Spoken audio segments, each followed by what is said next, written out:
Salut, c'est Maxime de Purple Giraffe, je suis de retour pour une nouvelle vidéo sur la gestion des valeurs nulles en Dart. On avait déjà vu dans la première vidéo pourquoi c'était si génial et quel genre de bug ça pouvait nous éviter d'avoir pour nos utilisateurs. On va voir dans cette vidéo-là comment le gérer. On va commencer à le voir, il y a plusieurs choses à voir, mais on va voir déjà plusieurs concepts. Le premier concept sur lequel on va travailler, je vais vous montrer encore une fois un extrait de mon cours complet, dans lequel on voit comment initialiser correctement les variables une fois qu'on a activé cette gestion des valeurs nulles.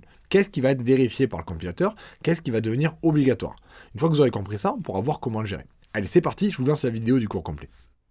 Une fois que vous aurez activé la sécurité des valeurs nulles en Dart, avec la prochaine version justement qui va bientôt sortir, il y a deux règles qui vont s'appliquer par défaut sur les nouvelles variables. La première règle, on est obligé d'initialiser une variable avant de s'en servir. On ne peut plus laisser un choix par défaut. C'est ce qu'on avait fait ici. Ici, on a créé une variable. On peut mettre 10 lignes entre le moment où on l'a créée et le moment où on s'en sert. Peu importe, au moment où on s'en sert, il faut qu'il y ait eu une des 10 lignes précédentes dans laquelle on a assigné une valeur. Il faut qu'on ait mis quelque chose dans cette variable user.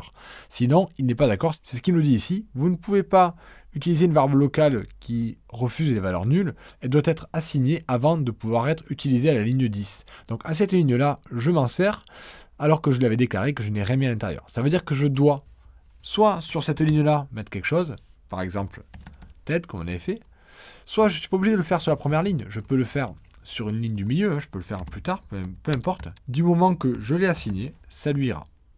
J'ai mis un T majuscule à TED, ça lui va. Et là, vous voyez qu'il est d'accord, que je l'assigne sur la première ligne ou une ligne du milieu, c'est pareil, il faut qu'elle ait été assignée avant d'être utilisée. Deuxième règle, l'assignation doit comporter une valeur non nulle. On n'a pas le droit, par défaut, de stocker du nul dans nos variables. Donc dès que je fais ça, vous voyez, au lieu de me souligner l'endroit où on avait tout à l'heure qui nous disait vous n'avez pas assigné la variable, maintenant il me souligne l'erreur, il me dit il y a une erreur à cette ligne-là, vous n'avez pas le droit de mettre nul parce qu'il attend une chaîne de caractères. Donc les deux premières règles à retenir, dès qu'on a activé la gestion des valeurs nulles en Dart, on ne peut plus créer de variable et l'utiliser si elle n'est pas assignée. Et non seulement on doit lui assigner quelque chose, mais on doit lui assigner quelque chose qui n'est pas nul. On peut assigner tout ce qu'on veut, qui correspond au type, mais nul n'est pas valide. Voilà, j'espère que vous avez compris que une fois que vous avez activé la gestion des valeurs nulles, le null safety en Dart, le compilateur va essayer de vous protéger. Il va vous empêcher de faire des bêtises, il va vous forcer à initialiser correctement vos variables. Maintenant, on n'a pas vu quelque chose. Dans certains cas, vous aurez envie d'exprimer la nullité. Là, ce qu'on a vu, c'est que c'est plus possible du tout d'avoir de la nullité. Oui, c'est bien pour 90% des cas, mais il y a peut-être 10% des cas où on a besoin, nous en tant que développeurs, d'exprimer une possibilité qu'une valeur soit nulle. Parce qu'on ne l'a pas encore remplie, parce que l'utilisateur n'a encore rien rentré, parce que plein de raisons pour lesquelles on peut en avoir besoin. Vous pouvez avoir des variables qui des fois sont nulles, des fois sont remplies. Et vous ne pouvez pas forcer toutes les variables à être tout le temps remplies, parce que ça vous obligera à mettre des fausses valeurs au début, et c'est pas forcément ce qu'on veut. On veut quelque chose de carré, de nickel. Et ne vous inquiétez pas, rassurez-vous en tout cas, c'est prévu, on va le voir tout de suite dans un autre extrait de mon cours. Allez, c'est parti. J'ai modifié légèrement mon code pour permettre à l'utilisateur de devenir anonyme s'il le souhaite. Je crée un booléen isAnonyme qui est à true par défaut. Alors bien entendu, là je ne suis pas dans un véritable terminal, je ne peux pas lui demander à l'utilisateur s'il veut être anonyme ou pas. Donc là pour l'instant, il n'a pas le choix, il est anonyme. Si je veux tester autre chose, j'aurais qu'à changer cette variable. On ne peut pas faire de la véritable saisie sur le site web, donc je choisis à la place de l'utilisateur. Donc on a un mode anonyme qui peut être activé ou pas. Ensuite, on a notre variable user, la même qu'on avait tout à l'heure, et on appelle la fonction dire bonjour où on passe user. Si l'utilisateur n'est pas anonyme, alors je lui demande de choisir son nom et je suppose qu'il a rentré TED. Si par contre il est anonyme, je lui demande rien et je marque nul ici. Bien sûr, par rapport à la règle qu'on a eue juste avant, ceci est souligné en rouge, il n'est pas d'accord pour que je stocke nul dans une variable type chaîne de caractères. Vous vous rappelez que par défaut, avec la sécurité des valeurs nulles, on ne peut pas stocker nul dans une variable. Pourtant, ça serait pratique pour moi, j'aimerais pouvoir l'exprimer. Je pourrais tricher et dire par exemple, s'il est anonyme, je mets des guillemets vides, et dans ce cas-là, il serait d'accord, parce que des guillemets vides, c'est pas nul. Et là, mon code fonctionne. Si la personne est anonyme, on lui passe un texte vide. Si elle n'est pas anonyme, on lui passe le vrai prénom. Donc la fonction, dans tous les cas, elle reçoit un texte, et au niveau compilateur, lui, il est OK. Il n'y a pas de risque qu'on ait un objet nul qui arrive ici, puisqu'il voit que dans tous les cas, on écrit quelque chose. OK, ça compile, mais moi, ça me plaît pas. Parce que j'aimerais pouvoir véritablement exprimer la nullité, que je puisse savoir si j'ai un nom ou pas. Et que je n'ai pas besoin d'aller compter les lettres à l'intérieur pour savoir si c'est un nom ou pas. Je veux juste savoir s'il y a nul ou pas à l'intérieur. Donc j'aimerais avoir ce nul ici.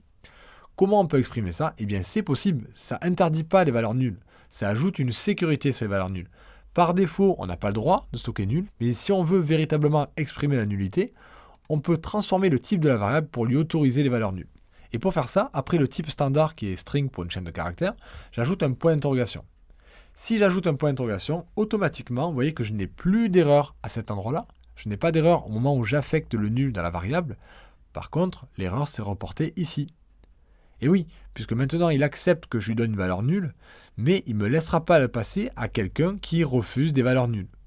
Dès que vous activez la sécurité des valeurs nulles, pour lui, ce n'est pas la même chose le type string et le type string point d'interrogation. Ce n'est pas le même type. Il refusera que vous passiez un objet non sûr qui peut potentiellement contenir une valeur nulle dans un paramètre qui annonce n'accepter que des paramètres de type chaîne de caractères non nuls.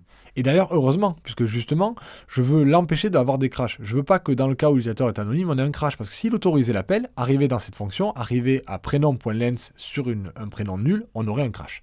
Donc c'est bien qu'il m'interdise de le faire. Et nous, on voudrait pouvoir dire bonjour à la personne dans le cas où il y a vraiment un nom de personne. S'il est anonyme, on ne lui dit pas bonjour parce qu'on n'a pas son nom pour lui dire bonjour. Donc ça part du principe que si je coupe ce texte-là et que je le mets ici, là, ça devrait marcher. Et oui, ça marche. Pourtant, vous allez me dire, mais c'est toujours le type user, il est toujours de type chaîne de caractères potentiellement nul. Oui, mais il se rend compte que juste avant, à la ligne précédente, on a affecté quelque chose dont le compilateur est assez intelligent pour comprendre qu'il n'y a plus de risque, même si la variable aurait pu être risquée. Comme à la ligne précédente, on a affecté quelque chose dedans, il sait que user n'est pas nul et qu'on peut s'en servir. Même chose, si on avait fait un if user est différent de nul, j'aurais eu le droit d'appeler cette fonction. Donc le compilateur qui gère la sécurité de valeurs nulles, va être capable de surveiller les variables. Il vous autorisera à appeler des fonctions qui attendent des chaînes de caractères, on va dire certaines, que si vous avez garanti de façon certaine que la variable que vous lui passez a été remplie. Donc on a vu que le compilateur était super intelligent puisqu'il nous permet déjà de sécuriser les valeurs nulles en les interdisant par défaut, mais de pouvoir les activer si on en a besoin, et même si on les a activées, il va être assez intelligent pour autoriser automatiquement ce qui n'est pas risqué avec les valeurs nulles. Et si c'est risqué, par contre, il nous interdit. C'est exactement ce qu'on veut, que ce soit le plus simple possible pour nous, que ça évite des crashs et que l'utilisateur soit heureux. Alors vous, si vous êtes heureux là, parce que vous avez compris une leçon en plus, vous allez faire deux choses. La première chose, c'est cliquer sur le bouton bleu. Ça me fait plaisir, ça aide à faire connaître les vidéos, et puis c'est normal, ça vous a plu, tant mieux, j'en suis ravi. Mais il y a une autre chose à faire, et celle-là, elle est encore plus importante pour vous. Parce que cette vidéo, c'est pas la dernière. J'ai prévu d'en faire d'autres sur la gestion de valeurs nulles et plein d'autres sur Flutter. Si vous ne voulez pas rater la suite de ces vidéos sur les valeurs nulles et sur Flutter en général, vous cliquez juste à côté du petit pouce bleu, juste à côté, il y a une cloche, paf, on tape dedans, on s'abonne, comme ça, la prochaine fois que je mets une vidéo, vous serez au courant. Et d'ailleurs, je vous dis à la prochaine pour la suite de la gestion des valeurs nulles. Salut!